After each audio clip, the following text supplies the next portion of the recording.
Really well. The bulk of my work is as a workplace strategy coach, and this is the big driver for me. This is the purpose. This is why I do what I do. The experience that I had was I went into a workplace that had a very, I suppose the only word I can use is a sort of a macho culture, and that was probably one of, if not the most uninclusive environments that I've ever been in. When you've met one autistic person, you've met one autistic person, but I think it's a really good table to see where a lot of the, so there's close relationships with these things,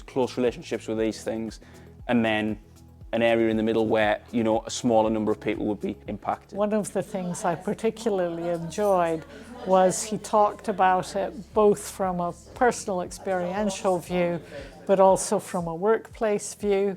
And a lot of the takeaways were very practical that you could put into place straight away. Listening actively to just pick up on that point of, right, they've gone off on a digression there, but it's to this point we need to come back to then move forward.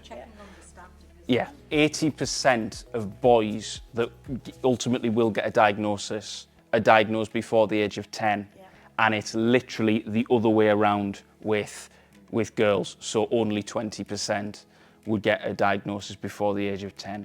I found that he spoke really well about the epidemiology of autism and how that relates day to day, but he had such a good human connection when he was talking about it and how this can affect people. It was really informative. He's a fantastic speaker. What soothes you? What gives you that thing? So if you go for a walk on the beach and you hear the water lapping up against the shore, is that a really good thing for you? A lot of neurodivergent people love to go back to certain things that are real things for them. So they might have their favourite film that they might watch all the time and it might be really good. One of the other ones that I put in there was really good for your mental health is giving. And giving doesn't mean opening your wallet or your purse.